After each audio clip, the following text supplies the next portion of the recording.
Comment est-ce que je pourrais résumer? La peur peut être une émotion trompeuse. Ce qui de loin peut sembler effrayant ne l'est pas forcément quand on s'en rapproche. Nous avons souvent peur de ce que nous sommes conditionnés à craindre. Les gens derrière les masques, les endroits inconnus et sombres. Fais gaffe, on ne doit voir que moi et le conteneur dans le cadre. A priori, ma mission était loin d'être compliquée. Décrire le Darknet en 3500 mots.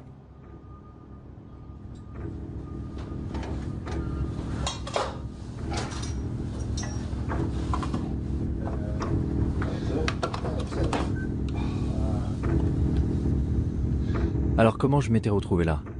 Dans un conteneur clandestin à la périphérie de Berlin, avec 2 crypto-anarchistes sans visage me faisant faire le tour de leur lab. Non, je ne filme pas mes doigts. Jamais? Compris? Ok. Un des trucs qui m'intéresse en ce moment, c'est de fabriquer un dispositif qui reproduise la norme de communication vocale sécurisée de l'armée américaine, mais qui serait accessible à tous. Comme ça, n'importe qui pourrait se connecter avec ce petit appareil et crypter sa voix en utilisant les lignes téléphoniques traditionnelles. Mais qui cette puce aiderait-elle au final? Des terroristes pour voler à couvert? Ou des révolutionnaires dans les régimes dictatoriaux? Quand j'étais jeune, j'ai lu 1984. Et c'était comme... En un sens, il était visionnaire, mais d'un autre côté, il était très optimiste, parce qu'il ne pouvait pas imaginer les développements technologiques que nous avons connus depuis. Et d'un point de vue technologique, c'est déjà bien pire. Ça donne une société qui vit en état de surveillance permanente. 1984? Je suis né en 1984. Oui, ça c'est moi juste là. C'est précisément l'année qu'Orwell avait imaginé comme étant le début de la fin de notre vie privée. Un monde dans lequel Big Brother nous surveillait en permanence. Mais personne n'y prêtait vraiment attention. Pourtant, c'est cette année-là que les familles heureuses ont pu installer le premier ordinateur Macintosh chez elles. Hello, I am Macintosh. 10 ans plus tard, ma génération serait déjà dépendante aux écrans. We installed the internet on our computer just a short time ago, and I haven't been able to get the kids off it ever since. Petit à petit, nous sommes tous devenus accros. Ça a commencé avec des jeux, des chats, des emails, même des films. Nos goûts se sont développés avec Internet. Mon premier amour, mon deuxième amour, mon troisième. ICQ, puis Facebook, Google, Twitter. Arrivé à l'âge adulte, j'avais passé une bonne partie de mon temps en ligne. Pourtant, je ne m'étais jamais dit qu'il pouvait y avoir une autre facette à explorer. Le fameux Deep Web. À vrai dire, je n'avais pas la moindre idée de la façon de le trouver. Donc j'ai commencé comme tout le monde, par une recherche sur Google.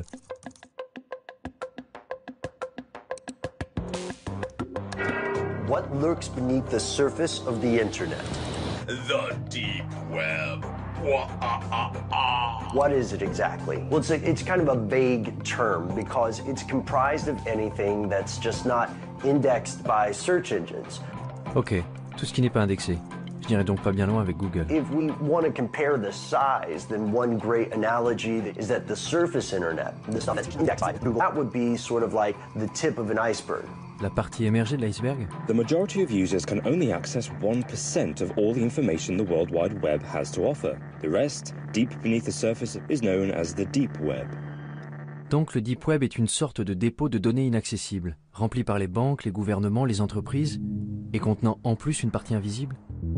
There's the regular internet, and then there's something called the darknet, an underground system of anonymous websites that are untraceable. Qu'est-ce que le Darknet? Pendant longtemps, tous ceux qui voulaient agir en secret, acheter de la drogue ou des objets volés, trouvaient que c'était très difficile à faire dans le monde réel. Parce que dans le monde réel, il faut rencontrer le vendeur et ensuite, il faut le payer d'une façon ou d'une autre. Parler du Darknet, c'est évoquer une nouvelle forme de commerce, un nouveau marché où les identités des acheteurs, des vendeurs et de l'argent lui-même échappent à la police ou à quiconque essaierait de traquer le crime ou d'autres choses. You can find ways to launder money, hire a hitman, get guns, The deep web is used by many to buy fake identities. Websites offer green cards, driver's licenses, and passports. Some use it for more sinister reasons, such as human trafficking or drug exportation. Ok, tu vois ça? C'est un système d'exploitation conçu pour les hackers. Rien à voir avec Windows ou quoi que ce soit de ce genre. Un système d'exploitation élaboré spécifiquement pour le piratage informatique. Tel Aviv est un hub pour les experts en cybersécurité. Ça n'a donc pas été difficile de trouver Danor Cohen, un pirate informatique white hat, qui agit pour la bonne cause. La première chose que Danor m'a montré, c'est à quel point ceux qui utilisent l'Internet ouvert sont vulnérables et exposés. Tu vois ça? Il y a le mot de passe réseau. Incroyable, non? Maintenant, imagine que tous tes secrets, tous tes mots de passe bancaires, ton Gmail, ton Facebook, toutes tes conversations privées, que tout ça soit visible avec un seul mot et envoie. En faisant le tour du quartier, Danor avait pu s'introduire dans l'ordinateur de pratiquement tous les gens à 100 mètres à la ronde. Comme les hackers, ils pouvaient intercepter mes informations sur Internet, tout comme la police pouvait utiliser ces mêmes outils pour surveiller les criminels. Si on est sur l'Internet ouvert et qu'on parle d'un trafic de drogue, il y a des systèmes qui balayent le réseau automatiquement. Il n'y a pas d'intervention humaine là-dedans.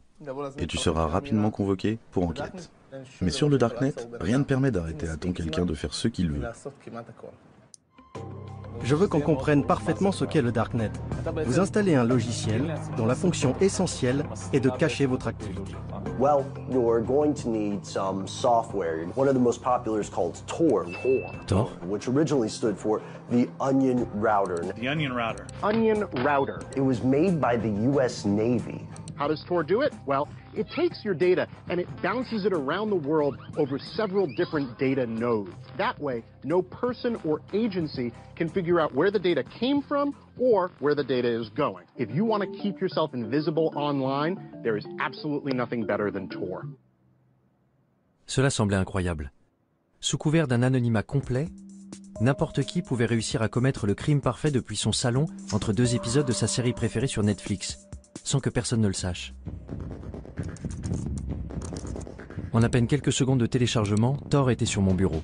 La porte du Darknet était grande ouverte. Goodness, this is quite extraordinary. Such a large rabbit hole. I'll just take a look inside. La question était, où aller?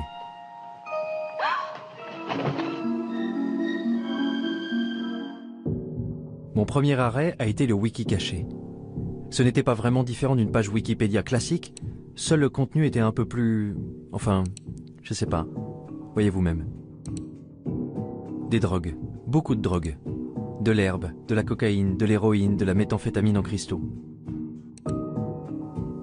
L'anonymat est quelque chose de très difficile et de rare à obtenir. Et pour cela, Tor est ce qu'il y a de mieux. Si je devais faire quelque chose d'illégal, j'utiliserais Tor pour le faire. Et la liste s'allonge avec des tueurs à gages, des offres pour éliminer des hommes politiques.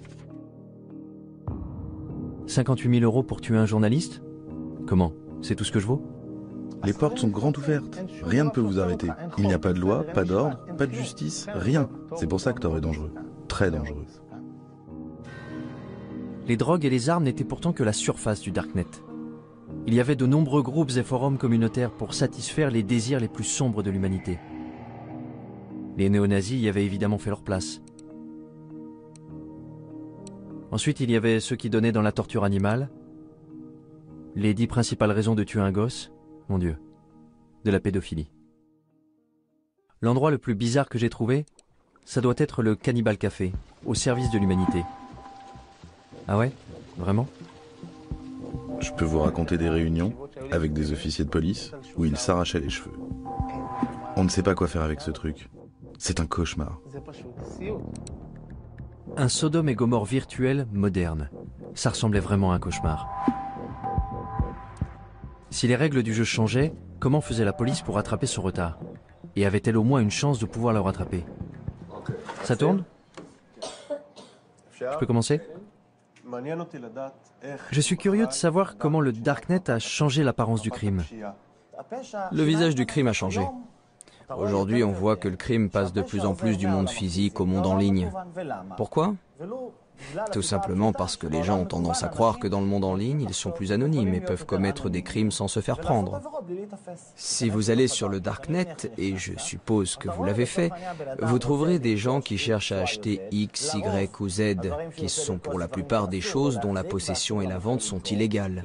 Ça peut être des drogues, des armes, de la pédopornographie, des logiciels malveillants ou encore certains services, à commencer par les virus informatiques, les hackers alloués et ainsi de suite, jusqu'au meurtre. La liste des cybermenaces s'est allongée tant et plus. Mais je me demandais, est-ce que cacher son identité en ligne est un crime en soi? Concernant cette question de l'anonymat, vous considérez que c'est quelque chose de mal, quelque chose de bien, ou ça vous est égal? Vous savez, notre travail consiste à faire respecter la loi. En Israël, le travail qui consiste à établir les normes sociales est du ressort des législateurs. Je ne pense pas que ce soit à moi de dire si une personne doit pouvoir être anonyme. Je peux dire que l'anonymat pousse les gens à croire que s'ils commettent un crime, on ne les attrapera pas. Et c'est une erreur. Ce n'est pas vrai. Alors penser qu'on pourrait absolument tout planquer en ligne serait illusoire? La police pouvait-elle vraiment trouver n'importe qui se cachant dans le Darknet? Il m'a fallu poser un certain nombre de questions intrusives et embarrassantes avant que je trouve quelqu'un de ce monde numérique souterrain qui accepte de me rencontrer en personne. Mais où se rencontrer dans la vraie vie? J'avais peut-être vu trop de films, mais un entrepôt abandonné me semblait approprié. Je suis quelqu'un de très normatif, c'est vrai. J'ai même l'âge d'être grand-mère. Le fait que ce soit sombre et tout ce qu'ils disent à propos de la pornographie et des drogues, mais au final, c'est juste un moyen. C'est un marché comme un autre. Un marché noir, mais c'est juste un moyen. Je vois ça comme quelque chose de très positif. Tant que vous restez fidèle à vos principes. Vous ne me verrez pas chercher de la pornographie ou des sites de paris en ligne. Parce que ça ne m'intéresse pas. En revanche, des tueurs à gages, peut-être.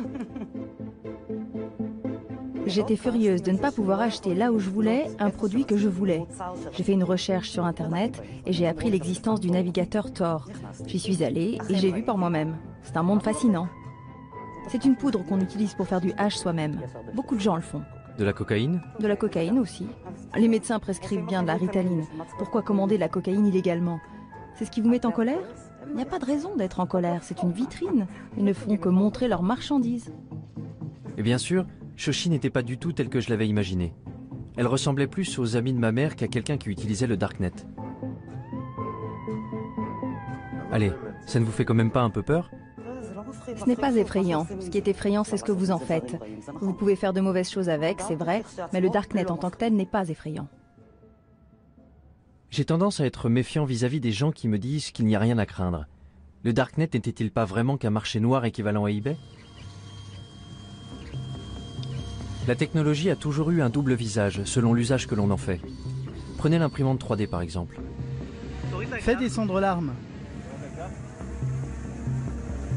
Roy Cezana en a utilisé une pour imprimer en 3D un revolver dont il avait téléchargé le modèle sur le Darknet. Puis il est entré en douce dans un rassemblement universitaire où il y avait les hommes politiques les plus importants d'Israël. Il a dit que le plus drôle dans tout ça, c'est que tout le monde était debout autour et regardait. Le côté spectaculaire, c'est cette fabrication rapide et personnalisée. C'est ce qu'on appelle le rapid manufacturing en anglais. Autrefois, la production ne pouvait se faire que dans des usines géantes valant des millions de dollars. Aujourd'hui, n'importe qui peut avoir ces machines à la maison. Une imprimante 3D qui peut servir à imprimer un revolver. Les gens ont ça chez eux. Mais ce n'est pas donné à tout le monde d'imprimer une arme à feu aussi facilement. Il faut télécharger le plan quelque part. Et d'où vient le plan? Il vient du Darknet. Une fois que quelqu'un a téléchargé le plan, il peut le regarder à l'écran et décider de déplacer le percuteur ici, la gâchette là, et concevoir une arme légèrement supérieure. This is called the lower receiver. This doesn't have a serial number and it doesn't require a background check. Et s'il se rend compte qu'il a créé une arme supérieure à l'original, que fera-t-il? Il téléchargera son plan sur le réseau. This is a ghost gun. Ce à quoi nous assistons, c'est à une tendance de déqualification, une diminution des compétences nécessaires pour atteindre un certain objectif. Vous voulez synthétiser des composés chimiques chez vous? Sur Internet, vous pouvez télécharger la procédure qui va indiquer à l'imprimante comment mélanger les produits pour déclencher une réaction chimique et fabriquer de la morphine, du Valium, de la marijuana ou de la poudre de cyanure. Une simple machine fera ça toute seule chez vous. Mais je vais vous montrer un autre aspect des choses. Les laboratoires médicaux produisent des médicaments à des prix astronomiques que les patients n'ont pas les moyens de payer. Ceux qui ont la capacité, par exemple, de passer des plans à la production maison de médicaments vont commencer à le faire d'ici 10 ou 20 ans. Un processus identique à celui des armes en 3D va se produire. Ils commenceront à apporter des améliorations. Tout le monde sur Terre prendra part à cette révolution géante de l'échange d'informations et de l'association de nouvelles idées. Le Darknet peut être le lieu où toutes les vieilles idées se mélangeront les unes aux autres. Comme l'a dit Matt Ridley, les idées vont commencer à avoir des relations sexuelles entre elles pour finalement donner naissance à des idées nouvelles et incroyables. Cette exploitation de nouvelles idées n'a pas lieu en utilisant les voies traditionnelles de l'information, car les véritables grandes luttes passent toujours par la destruction créatrice. Et c'est là toute l'importance du Darknet, qui fournit un moyen de canaliser l'information. Et cette information peut engendrer une révolution. Les révolutions se préparent en secret. Est-ce que ce n'était pas précisément le genre de choses que les pouvoirs en place voulaient généralement empêcher? Le Darknet avait déjà attiré l'attention du gouvernement américain. The FBI has effectively smashed the Hornet's Nest, and we are in the process of rounding up and charging the Hornets. Et le Pentagone avait fait venir ici une équipe pour recenser les activités illégales du forum. Alejandro et Amanda faisaient partie de cette équipe. Nous sommes en quelque sorte des hackers alloués. Notre travail consiste à explorer une grande partie de ce que le Darknet a de plus sombre, mais aussi à le divulguer. De toute façon, on peut retrouver les pédophiles. On peut retrouver les tueurs à gages quand ils sont réels. On communique ces informations au projet Tor et on transmet certains de ces éléments à la police. Parce que, soyons très clairs, les créateurs du projet Tor ne veulent évidemment pas favoriser l'exploitation des enfants. Vous croyez que certaines choses méritent de rester cachées, ou bien est-ce que tout doit être divulgué? C'est une grande question. Je veux dire, d'une certaine façon, je pense que l'anonymat est extrêmement important. Je pense qu'il y a certaines choses que... Je veux dire, il y a de vrais méchants ici. Il y a les méchants que tu veux, à cause desquels les utilisateurs ont besoin d'anonymat. Et puis, il y a ceux qui utilisent l'anonymat pour de mauvaises raisons. Je pense vraiment que l'anonymat est important. Je ne suis pas pour la suppression totale de l'anonymat. Mais pourquoi l'anonymat est-il important? Eh bien, à cause de...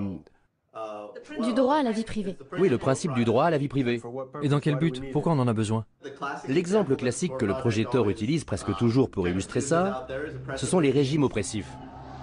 Et ce n'est pas un exemple théorique. L'histoire montre qu'à chaque fois qu'il y a un progrès révolutionnaire, ça commence toujours de façon clandestine. Quand j'y pense, je me dis que si, disons dans le cas d'un scénario futuriste et apocalyptique, si mon gouvernement s'en prenait à moi et que je veuille par exemple entrer en rébellion, je voudrais que quelque chose de ce genre existe. C'était vraiment la dernière chose que j'aurais pensé entendre venant d'un employé du gouvernement américain. Entendre que, bien qu'enfoui au fin fond de leur cerveau, il y avait un scénario digne d'Orwell. Le genre d'idée qu'on prête davantage aux anarchistes. Instead of privacy, we have permission. It's about control, isn't it? It's about the incremental eradication of freedom. C'est Julia Touriansky, une propagandiste anti-étatique autoproclamée. Don't police me. Statism is death. Mon Dieu. Join me in my love affair with freedom. Vie privée, contrôle, liberté. This is Anarchast. C'étaient les maîtres mots d'un petit groupe qui militait pour de nouvelles alternatives face à un système défaillant. Les gens ont très facilement peur de la nouveauté. Et ça, ce sont des idées nouvelles. Hacker, anarchiste, darknet, des mots qui sonnent louches. Voici les crypto-anarchistes, la branche d'un petit groupe de technophiles qui s'est constitué au tout début d'Internet, les cypherpunks, où cypher signifie chiffrement. What is a cypherpunk? What do you guys stand for? Cypherpunks are cryptography activists. We believe in personal privacy for everybody. Ce sont les cypherpunks qui ont été à l'origine de la toute première version d'un darknet, ce qu'ils avaient appelé le blacknet. Americans are not prepared to face the fact that they're living in an electronic police state. Si quelqu'un pouvait compléter mes informations sur le darknet, c'était forcément eux. Tous étaient rassemblés à l'Institut de crypto-anarchie dans le centre de Prague.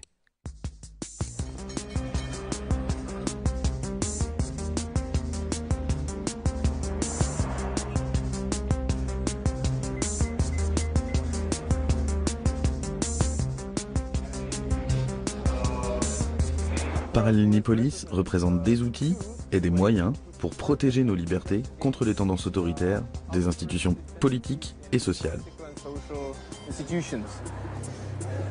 Désolé, c'est vraiment privé. Vous ne pouvez pas prendre ces personnes en photo, ok? Pénétré dans le congrès des hackers à Parallelnipolis, je ne savais absolument pas dans quoi j'étais sur le point de m'engager. J'étais même tellement incertain que j'avais fait le tour du pâté de maison avant de me décider à entrer. Et quand j'avais finalement pu trouver quelques participants pour parler devant la caméra, ce n'était pas sans condition. C'est bon? Super. On entre? Bon, quand vous serez prêt, vous pourrez vous asseoir. Pourquoi ce masque? Pourquoi ce déguisement? Eh bien, je pense qu'aujourd'hui, il est très important de protéger sa vie privée. Et vous savez, il y a beaucoup de reconnaissance faciale dehors. On vit à une époque où les algorithmes informatiques automatiques recherchent les visages dans tous les médias. Et je ne veux vraiment pas que mon visage me suive partout où je suis. Si tu veux me rencontrer, si tu veux me voir, viens me voir en personne. Les médias, c'est pas mon truc. Alors comment est-ce que tu parles de toi? Quelle est ton identité? Eh bien, dans le contexte d'aujourd'hui, appelle-moi Smuggler. Et ta mère, comment t'appelle-t-elle? Ça, je ne te le dirai pas. Demande à ma mère. Fondamentalement, la raison pour laquelle nous voulons le respect de la vie privée, c'est parce que cela permet une action humaine libre, conforme à notre propre volonté. L'homme se développe quand il utilise son propre esprit et fait ses propres choix, bons ou mauvais, et qu'il en assume les conséquences. Voilà comment on grandit. Tu dois être capable de te planter sans te faire démolir. Mais quand quelqu'un te surveille, quand tu dois avoir peur, si tu dois baisser la voix pour parler de certaines choses, tu empêches le développement de l'homme, l'évolution de l'homme. Je pense que de nos jours, il y a une forme de totalitarisme beaucoup plus subtile. Dehors, tu as toutes ces libertés. Tu peux porter ce que tu veux, tu peux faire ce que tu veux, tu peux être gay. Tout va bien, parce que tu sais, nous sommes des gens libres. Dans les systèmes totalitaires précédents, le fait de ne pas être libre était beaucoup plus clair pour les gens. Maintenant, c'est genre, tu es ce consommateur heureux qui peut regarder tous les films sur Netflix, mais dès que tu essaies vraiment de pousser un petit peu pour changer le système, tu te fais attaquer. Et tout le monde te dit « Ouais, c'est quoi ton problème? Like-moi sur Facebook, c'est tout. » Quand on est assis face à l'ordinateur chez nous, on est dans un environnement qu'on associe a priori à la vie privée. Mais ce qu'on fait en réalité, c'est qu'on crée des choses sur tous les toits. Et en ne nous protégeant pas, on a tout simplement ouvert notre espace privé au monde entier. Et moi je dis, attention, ce que vous faites là, vous ne le feriez pas si vous compreniez vraiment ce que ça implique. Parce que vous ne faites ça pour rien d'autre dans votre vie. Je n'ai jamais été particulièrement soucieux de la vie privée. Quand j'ouvre une appli sur mon téléphone, je ne me demande pas vraiment où ces données vont finir. Facebook, Google, ce sont des systèmes de surveillance. À chaque fois que tu utilises un produit qui est gratuit, il faut bien que l'entreprise paie ses salariés. Ce qui signifie que tu n'es pas vraiment le client puisque tu ne payes rien. Ça veut donc dire que le produit, c'est toi. Je ne vais pas arrêter d'utiliser Facebook. Je ne vais pas arrêter d'utiliser Google. Pas tant qu'ils ne se mettent pas à pourchasser les gens et à les tuer. L'idée que les gens de ma génération arrêtent soudain d'utiliser un média social semblait un peu folle. Et grosso modo, mes amis étaient de mon avis. Je veux dire, c'est nul que tu ne puisses pas dire tout ce que tu as envie de dire. Je pense que j'ai admis l'idée que j'étais surveillée. Je ne fais rien d'illégal. Pas sur Internet. Si je n'ai rien à cacher, pourquoi est-ce que je devrais avoir peur? Je me demande si j'ai quelque chose à cacher. Ta vie privée n'est pas violée au moment où quelqu'un prend tes photos et les met en ligne. Ce n'est pas là qu'il y a violation de ta vie privée. Il y a violation de ta vie privée quand quelqu'un veut tes photos et les stocke. C'est à ce moment précis qu'il y a violation. Quelqu'un qui prend tes données et qui les stocke. Parce qu'il pourrait avoir envie de les utiliser. Et c'est cette menace du pourrait que nous percevons tous inconsciemment. Tout le monde fait quelque chose de mal. Peut-être que tu trompes ta femme, ou que tu étais ivre à cette fête, et tu as gardé cette photo ridicule de toi.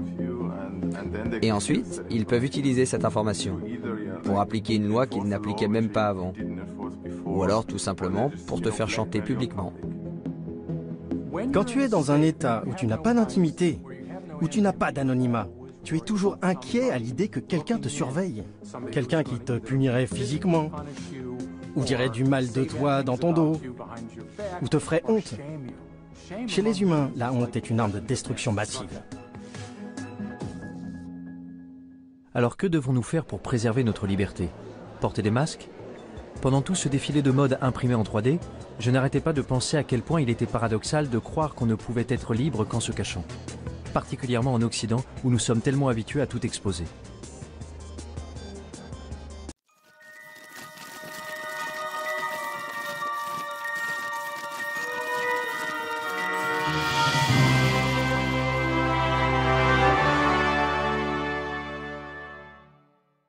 J'étais au Caire au moment du printemps arabe, en même temps que Shira Frankel, qui écrivait sur les événements dramatiques qui s'y déroulaient. Désormais, elle écrit pour BuzzFeed des articles sur les technologies de cryptage comme Tor.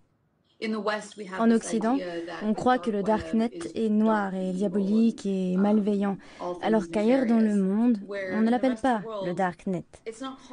On ne le voit pas comme un terreau diabolique. On considère que c'est un lieu pour échanger l'information librement et en toute sécurité. J'ai rencontré des militants LGBT dans certains pays d'Afrique et du Moyen-Orient qui considèrent que c'est un des seuls refuges qui leur reste. Et quand je leur dis qu'aux États-Unis nous l'appelons le Darknet, que c'est comme ça que nos hommes politiques l'appellent, ils rient et ils trouvent que c'est absurde. Ils disent « Mais c'est là où nous sommes en sécurité, c'est là que nous pouvons parler, c'est là que je peux être moi-même en sécurité. » Il y a donc de grandes parties du monde où le simple fait d'être connecté suffit à vous faire arrêter. Alors pour ces gens qui savent qu'ils ne sont pas en sécurité en ligne, qu'ils ne sont pas en sécurité, ne serait-ce que pour envoyer des emails ou faire partie de groupes Facebook, les technologies cryptées peuvent effectivement être une bouée de sauvetage. Je pouvais comprendre cette nécessité du Darknet pour ceux qui vivent sous un régime dictatorial. Mais la liberté est un des fondements des sociétés démocratiques, non? Aujourd'hui, nous sommes à la croisée des chemins entre deux systèmes gouvernementaux en compétition. D'un côté, celui dans lequel Big Brother contrôle la vie de ses citoyens, et de l'autre côté, la domination des masses. Le gouvernement tente de se sécuriser et de sécuriser ses citoyens. Pour cela, il doit arrêter la menace que représentent les loups solitaires, les terroristes. Ceux qui voudraient faire tomber le gouvernement par la force. Et parfois aussi, ceux qui veulent le faire tomber sans faire usage de la force. Le peuple exige la justice sociale. La question qui se pose est, comment le gouvernement peut-il empêcher l'action des terroristes et des criminels sans nuire à la liberté d'expression? Et il n'y a toujours pas de réponse satisfaisante à cette question. Que feriez-vous si votre devoir était de protéger votre population et que vous voyez une énorme menace? Vous deviendriez hystérique et vous commenceriez à surveiller absolument tout le monde. Parce qu'un seul terroriste qui vous glisserait entre les doigts représenterait un tel danger que vous ne pourriez tout simplement pas prendre le risque de commettre une seule erreur. S'il suffisait d'un terroriste pour nous rendre hystériques, alors 19 d'entre eux répartis dans 4 avions avaient suffi à mettre le feu au monde entier. Dans les mois qui avaient suivi le 11 septembre, le Congrès américain avait adopté le Patriot Act et la NSA avait mis en place les programmes de surveillance massive qu'elle souhaitait faire adopter depuis des années. and I think we all do. Il allait falloir plus d'une décennie avant que Snowden révèle que la NSA ne s'était pas contentée de surveiller les terroristes. Elle avait également espionné des millions d'Américains innocents. I think it's really disingenuous for the government to justify programs that have never been shown to keep us safe, but cost us liberties and freedoms that we don't need to give up. Quand je suis revenue aux États-Unis et que je parlais aux gens des fichiers Snowden, beaucoup d'entre eux haussaient plus ou moins les épaules en disant « Et alors, qu'est-ce que tu crois ? Bien sûr que le gouvernement fait ça, bien sûr que le gouvernement nous surveille de telle et telle façon. » Et là, j'ai trouvé que c'était intéressant. Que d'un côté, il y ait ces fichiers, ces documents qui allaient révéler d'une manière sans précédent la façon dont le gouvernement nous espionnait, et qu'en même temps, il y ait des Américains qui haussent les épaules en disant simplement « Et alors ?» Ils disent qu'ils veulent l'information parce que c'est pour notre bien. Eh bien, ça pose un problème. D'abord, parce qu'ils recueillent et récupèrent absolument tout ce qu'ils peuvent, uniquement parce qu'ils en ont le pouvoir, et aussi parce que, pour être honnête, si vous êtes au gouvernement, si vous faites ce genre de travail, il y a de grandes chances pour que vous ayez une sorte de tendance obsessionnelle au contrôle, psychologiquement parlant. Ils aiment contrôler. Ils ne veulent rien laisser au hasard. Quelque chose de grave pourrait arriver si nous ne contrôlons pas cela. Sauf que quelque chose de grave peut toujours arriver. Mais si on va par là, c'est sans fin. On peut voir dans les notes internes de la NSA que le gouvernement des États-Unis et la NSA avaient commencé à faire circuler des documents dans lesquels ils enseignaient à leurs agents les failles non pas des terroristes, mais de prédicateurs musulmans. Lorsque le gouvernement commence à lister les failles de prédicateurs musulmans, on désigne un et dit « lui, il regarde des pornos en ligne ». Tout à coup, le gouvernement a le pouvoir, juste comme ça, de détruire la réputation et la crédibilité de toute personne dont il n'approuve pas le message. I have a dream that one day this nation will rise up. Peut-être, je dis bien peut-être, que même pour les plus grands prédicateurs, comme Martin Luther King, qui entre parenthèses trompait sa femme à gauche et à droite et fumait de l'herbe, ce qu'il essayait de cacher, peut-être que ce serait pareil, et que s'il était vivant aujourd'hui et s'apprêtait à fonder le même mouvement pour donner des droits aux Noirs en Amérique, le gouvernement pourrait l'en empêcher très facilement. Et s'il est possible de faire ça à n'importe qui, jusqu'où cela peut-il conduire l'État? Quand les voix opposantes sont plus entendues? Quand il n'y a pas de véritable démocratie pour pouvoir forcer le gouvernement à changer de cap et à choisir une direction plus stable? Cela augure des temps obscurs. Si c'était le cas, où le prochain Martin Luther King pourrait-il alors diffuser son message? Pour les crypto-anarchistes réunis à Prague, la réponse était claire. Dans des endroits comme le Darknet. Mais pour eux, la diffusion du message n'était que la première étape. L'étape suivante consistait à construire des systèmes pour remplacer entièrement ceux du gouvernement. Les crypto-anarchistes sont des anarchistes qui croient en l'utilisation de la cryptographie pour créer une zone libre, une terra nova, un territoire libre entouré de murs de cryptographie. Grâce à la cryptographie, ils peuvent discuter, utiliser des monnaies cryptographiques et créer, dans une très large mesure, un monde séparé dans lequel ils peuvent évoluer. Mais comment ce monde séparé pourrait-il bien fonctionner si nous sommes complètement dépendants de l'État? Ce que l'État crée, c'est un amas de bureaucratie, des tâches dénuées de sens que l'on doit faire chaque jour, comme aller au bureau et subir toutes ces taxations. Mais l'État répond également à des nécessités premières, comme la sûreté, la sécurité, les routes et tout le reste. Cependant, toutes ces choses peuvent être fournies par le secteur privé au moyen d'outils décentralisés. Donc, tout cela peut être pourvu par des fournisseurs internationaux, ou par un fournisseur d'un tout autre pays. Les frontières n'ont plus aucun sens dans cet environnement. Car sur le Deep Web, l'endroit d'où tu te connectes, ça n'a absolument aucune importance. Donc l'alternative à l'État dans les systèmes grandissants du Dark Web est un appel à la révolution? J'ai finalement réussi à trouver Julia Touriansky, dont les clips tape à l'œil sur YouTube m'avaient conduit à Prague. But you cry, prove anarchy works, and we say, welcome to anarchy, population everyone.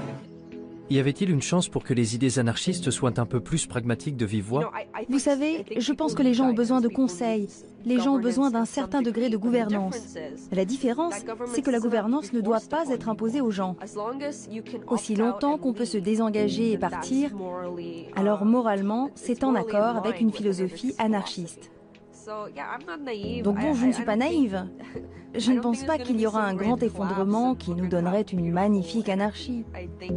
Je crois que l'idée, c'est plutôt de créer ces petites communautés pour soi-même et de trouver des endroits d'où on a la possibilité de se désengager et qui se diversifient et qui soient plus dispersés et plus accessibles. L'un des systèmes utilisés par la communauté crypto-anarchiste pour se désengager était le Bitcoin. Une crypto-monnaie permettant d'effectuer des transactions en ligne de manière anonyme et qui avait déjà fait les manchettes des journaux du monde entier. Et une fois que vous avez la monnaie virtuelle, vous n'êtes pas très loin de commencer à bâtir des États virtuels. Hier, il y avait une conférence sur la BitNation, qui est un projet qui montre que la technologie blockchain peut être utilisée pour des services qui, en temps normal, ne sont fournis que par les gouvernements et les États. BitNation is creating a new world where thousands or millions of nations actually compete for customers by offering better services. It's a world where everyone can choose. La BitNation est une nation, et être une nation implique de connecter entre eux des gens qui partagent des valeurs similaires, familiales, etc. Nous sommes d'accord. Donc je dirais que la BitNation est un État apatride. Si vous dissociez la gouvernance du territoire, vous n'avez pas à craindre pour vos propres principes de gouvernance. En parallèle de l'État apatride, il y aurait des crypto-marchés en ligne pour les produits de tous les jours. En gros, la version familiale et conviviale de ce que j'avais déjà vu sur le Darknet. Il y aura des crypto-marchés décentralisés, anonymes, qui seront techniquement impossibles à fermer par le gouvernement. Le système financier et social va s'effondrer.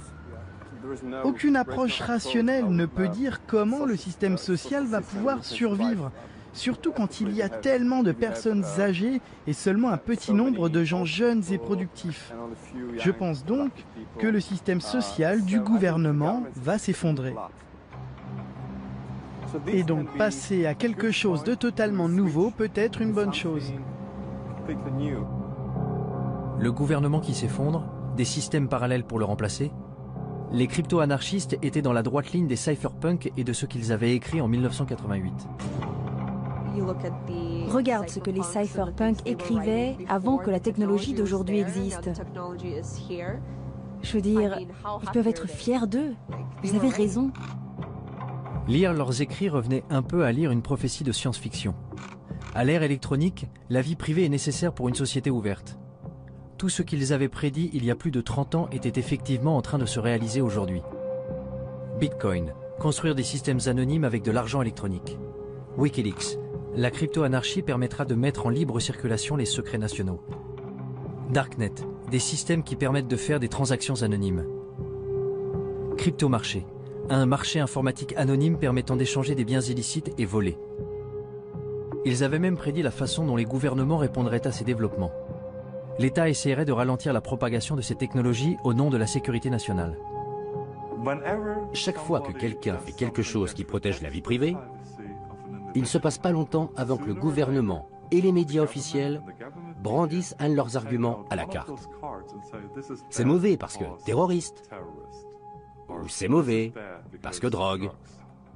Ce sont effectivement de mauvaises choses. Oui, c'est mal d'être un terroriste, mais là, ce que le gouvernement fait, ou ce que les adversaires de la vie privée font en réalité, c'est qu'ils jouent avec notre corde sensible. Ok, voyons. Wikileaks, gouvernement des États-Unis. The United States strongly condemns the illegal disclosure of classified information. It threatens our national security. If this becomes a standard currency, it could radically and dramatically transform the role of central banks. A few years ago, we learned of an underground website called Silk Road. Our push for increased funding aimed at fighting cyber drug dealers. Silk Road a été associé au Darknet, jusqu'à ce que le gouvernement américain le ferme. C'était le marché le plus important du genre, avec des mouvements atteignant 1,2 milliard de dollars, en produits essentiellement de la drogue. The biggest criminal trial in the history of the internet is over this morning. The mastermind of the Silk Road website was sentenced to life in prison without parole. Pour presque tous ceux que j'ai rencontrés à Prague, Ross Ulbricht n'avait rien d'un baron de la drogue. Il avait plutôt été la victime la plus visible des efforts du gouvernement pour éliminer les cryptomarchés du Darknet en faisant de lui un exemple. Si on prend l'histoire des cypherpunks, de la crypto-anarchie, c'est en fait l'un des premiers exemples dans le monde réel d'une contre-économie opérationnelle. Et ça a été un énorme succès. Vous aviez le marché Darknet, vous aviez une certaine forme d'anonymisation, vous aviez une certaine forme de monnaie numérique anonyme, et c'est devenu très important, très vite. Et c'est essentiellement à cela que tient le pouvoir explosif de quelque chose comme Silk Road. Et je pense que c'est la raison pour laquelle l'État a réalisé que c'était vraiment menaçant. Silk Road menaçait le statu quo. Il menaçait le pouvoir de l'État. Maintenant, imagine que ça existe pas seulement pour les drogues, mais que ça existe pour la nourriture, que ça existe pour l'énergie. Si tous les biens de la planète étaient disponibles sur le marché noir à des prix raisonnables, l'État perdrait la plupart de ses revenus, la majeure partie de sa capacité à réguler, la majeure partie de sa capacité à favoriser certaines entreprises. Alors, que se passerait-il ensuite? L'État perdrait son pouvoir. Si j'avais le choix, je voudrais que les gouvernements disparaissent. Si j'avais le bouton rouge qui dit tous les gouvernements, tous les États, tous les organismes obligatoires disparaissent immédiatement, j'appuierais tout de suite sur ce bouton. Plus d'État, plus d'administration centrale ou de banque. Que se passerait-il si on appuyait sur le bouton rouge? Un chaos absolu? Ou un nouveau départ? Je quittais Prague avec l'impression de revenir du futur. Mais un réveil brutal m'attendait dans le présent.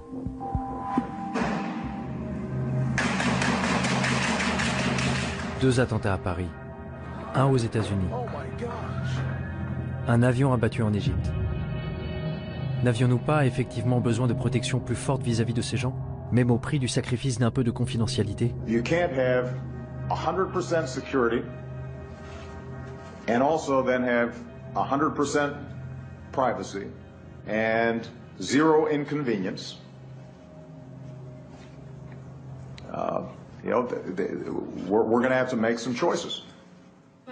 J'étais à Washington il y a quelques mois et j'ai parlé à de nombreux hommes politiques. C'était juste après les horribles attentats de Paris et juste avant l'attaque terroriste de San Bernardino en Californie. Et de nombreux hommes politiques disaient « C'est de la faute du Darknet, c'est de la faute de Tor et c'est de la faute des technologies de cryptage ». Cette semaine-là, il y a eu de nombreux reportages dans la presse sur la façon dont les terroristes impliqués à Paris avaient communiqué entre eux et avec les dirigeants d'ISIS en Iran ou en Syrie par l'intermédiaire de Tor. The dark web. The US believes ISIS and others are now using the most covert part of the online world to recruit fighters, share intelligence, and potentially plan real-world attacks. Et dans les semaines qui ont suivi, il s'est avéré que non seulement ils n'avaient pas utilisé la technologie cryptée, mais qu'ils avaient même échangé des SMS entre eux. Je pense que pour les hommes politiques, rejeter la faute sur le dark web est vraiment un moyen facile pour se laver les mains d'un échec des services de renseignement. Pourquoi dire « nous avons raté un SMS » ? Pourquoi dire « nous avons raté un coup de fil » quand on peut dire « non, non, tout ça s'est passé sur le dark web. Nous n'avions aucune chance de connaître les horreurs qui allaient se passer. » C'est un joker pour dire « nous n'avons rien raté ». C'est facile de prendre le Darknet comme bouc émissaire, de dire que s'il n'existait pas, nos vies seraient plus sûres, mieux protégées. Mais le Darknet a toujours existé sous une forme ou une autre. Je vais vous parler de la première fois où je suis entré sur le Darknet.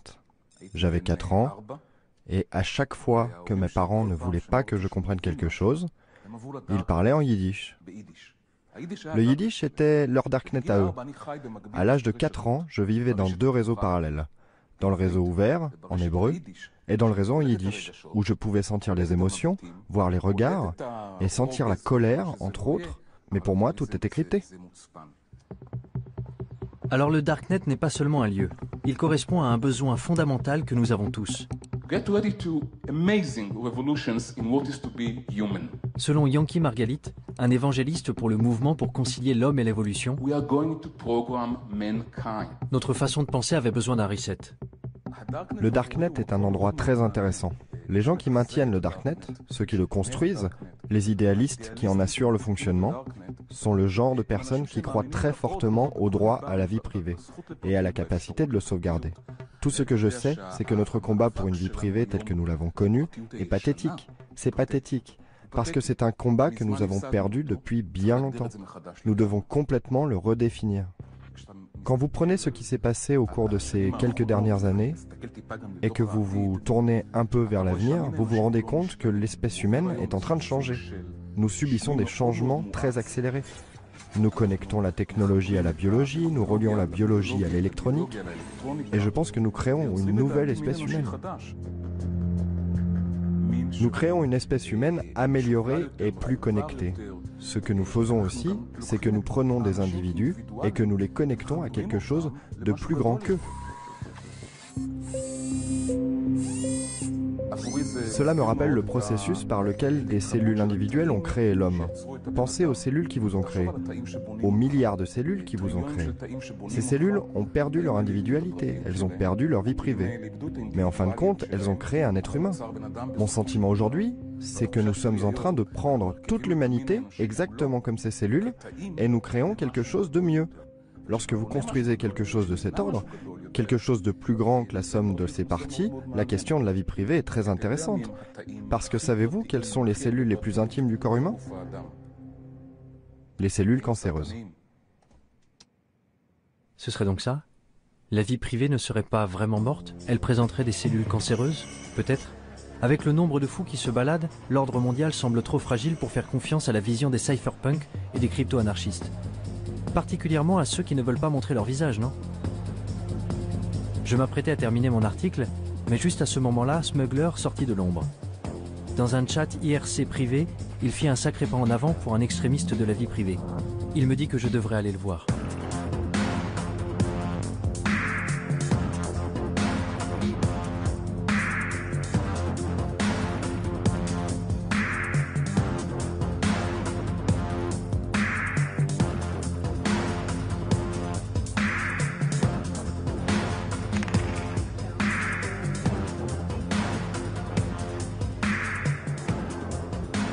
Se balader dans les rues de Berlin avec deux types masqués m'a mis un peu mal à l'aise.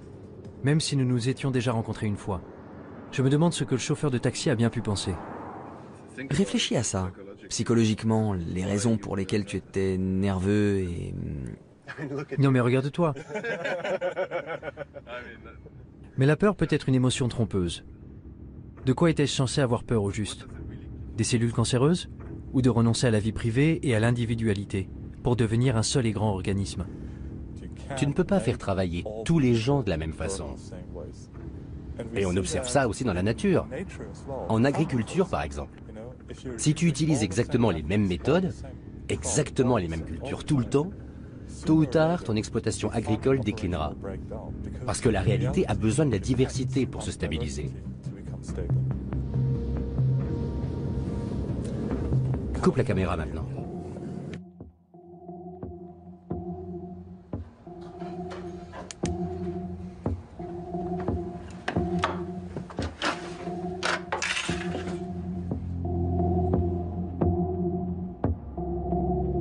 La vie privée est aux idées ce que l'évolution est à la biologie.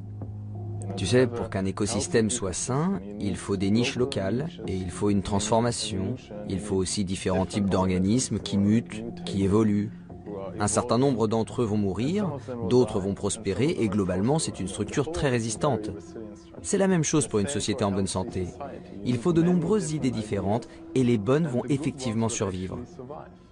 Et si tu penses à ce futur, où toute l'humanité ne serait qu'un seul organisme allant dans une seule direction, il suffit d'un seul bug pour tuer le tout.